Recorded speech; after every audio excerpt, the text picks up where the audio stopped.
Vamos. Bueno, mi nombre es Julio Alberto Ortiz y me dedico a la parte histórica de Formosa. Y hemos recopilado suficiente documentación como para tener un muy buen archivo y hemos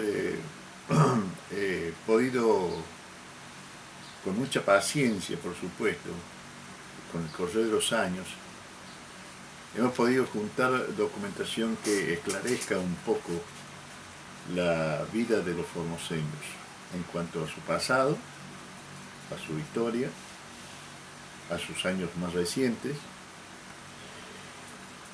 Y entre ese pasado hemos encontrado un interesante transitar por las letras y por el periodismo de muchos de los próceres formoseños, especialmente desde la época fundacional.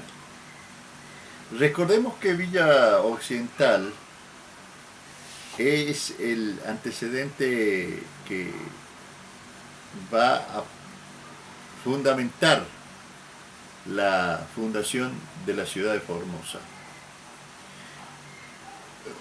Finalizada la guerra de la Triple Alianza, en la cual Argentina toma parte junto con Brasil y Uruguay, al ganar la guerra, las tropas de Brasil ocupan la capital del Paraguay y desalojan prácticamente a las fuerzas argentinas a la margen derecha del río Paraguay, a un paraje que se llamaba Nueva Burdeos y que había sido una colonia que había fundado Carlos Antonio López.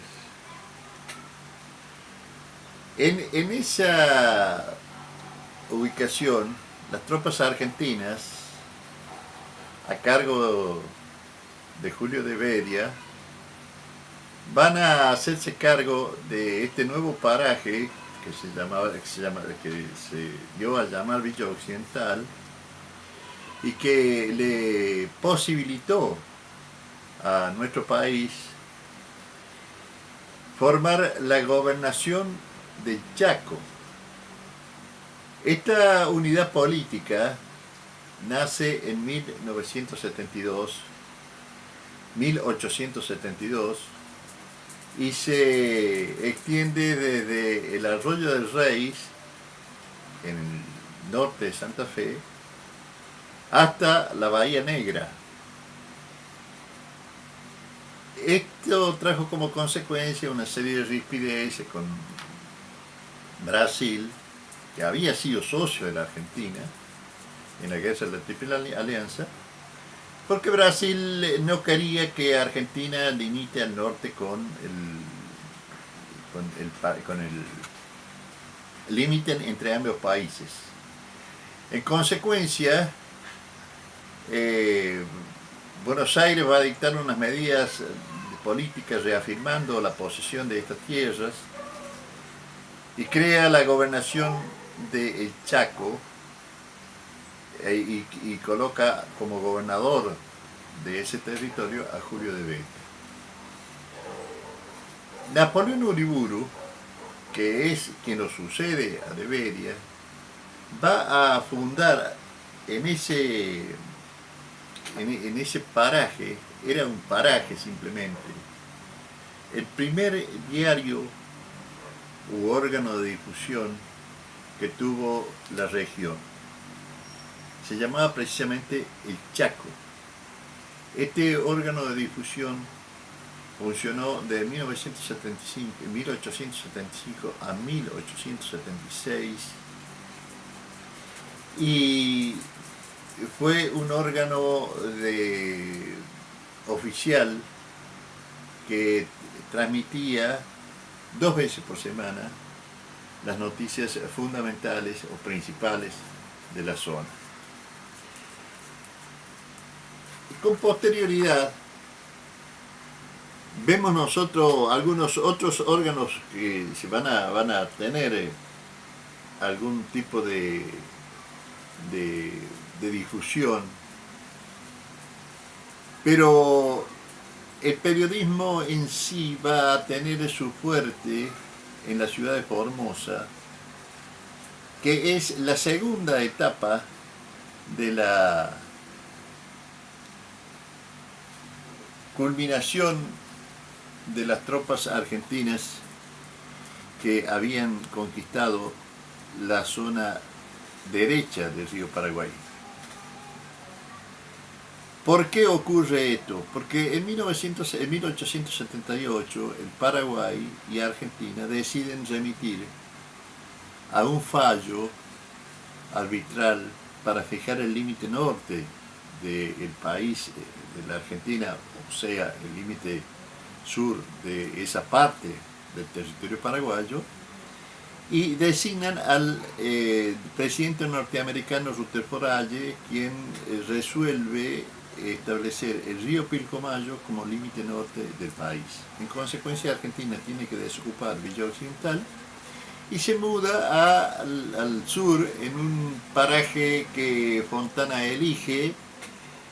Fontana era el secretario de la gobernación, pero el titular, Lucio B. Mansilla, se encuentra en Buenos Aires, entonces lo designa a Fontana para que busque el lugar adecuado para la fundación. Así es que se funda en 1879 la ciudad de Formosa, y al poco tiempo, un año después, Lucio B. Mansilla va a reconocer que fue Fontana el fundador de esta ciudad, aun cuando no ocupaba el cargo de gobernador. En el año 79 aparecen algunos pequeños indicios de la vida de la ciudad en los distintos medios que se contaban que eran escasos. Tal vez el primer medio periodístico de esa época es el Albor, que el Albor es un periódico que lo vamos a encontrar en 1887, es decir, algunos años después de la fundación de Formosa. Recordemos que en 1886 ya la ciudad de Formosa había erigido sus propias autoridades, tenía nombre de las calles, el presidente Miguel Gutiérrez le había dado nombre a las calles y había sido aprobado por el resto de aquellos que formaron el primer consejo municipal, y tenía una cierta autonomía en las decisiones locales. En 1887, como dijimos, el Albor se hace eco de las cuestiones pueblerinas y transmite a su vez algunas cuestiones locales y algunos avisos publicitarios. Por ejemplo, dice: al comercio y al público en general se avisa que vende 400 bueyes acostumbrados al rigor del trabajo, 40 rodados en perfecto estado, con todos sus aparejos y todos los útiles necesarios para remontar un establecimiento de obraje de primer orden en 24 horas. Aprovechar esta pichincha capitalista de Formosas. Este era un aviso que publicó en ese diario don Juan Ramela, que era un poblador importante en aquella época, el ex dueño de donde con posterioridad se levantó la cárcel aquí en Formosa, y que aprovechó las páginas y los espacios que este diario vendía para publicar ese pequeño aviso ofertando esos bueyes. En el año 1888 se publica también Ecos de Formosa. Era un periódico que salía los fines de semana, y que también traían noticias que hacían al interés de la gente. Estos periódicos contaban con el aval de la población, tenían buena recepción, pero la población era escasa y no alcanzaba casi a pagarse, por eso tenían tan pocos días de vida, algunos solamente días, otros solamente meses, estos intentos periodísticos de aquel entonces. El auge periodístico va a continuar en el año 1889, 1890, con algunos medios de comunicación que describían las cuestiones que hacían a la vida conocida de los habitantes de Formosa. Por ejemplo, el 18 de enero de 1890 se publica que la colonia Montelindo se comenzó a un nuevo esfuerzo bajo el nombre de Emilia, porque había sido entregado por el gobierno nacional a un nuevo adjudicatario.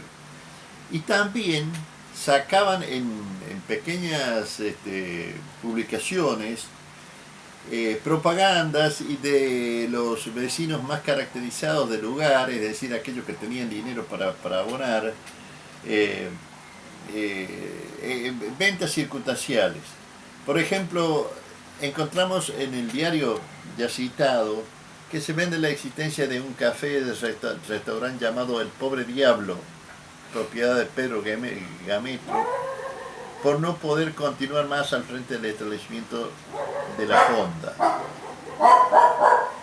Y con respecto al tendido del ferrocarril que se proyectaba, nunca se cumplió, pero se proyectaba, entre Formosa y Bolivia, era un ferrocarril que iba hasta más o menos un poco más allá de las Lomitas y de ahí iba hacia el norte, hacia Bolivia.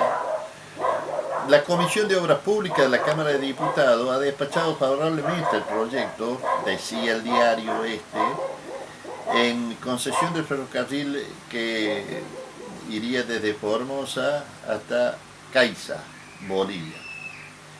Este tipo de publicaciones eran comunes en los diarios de la época.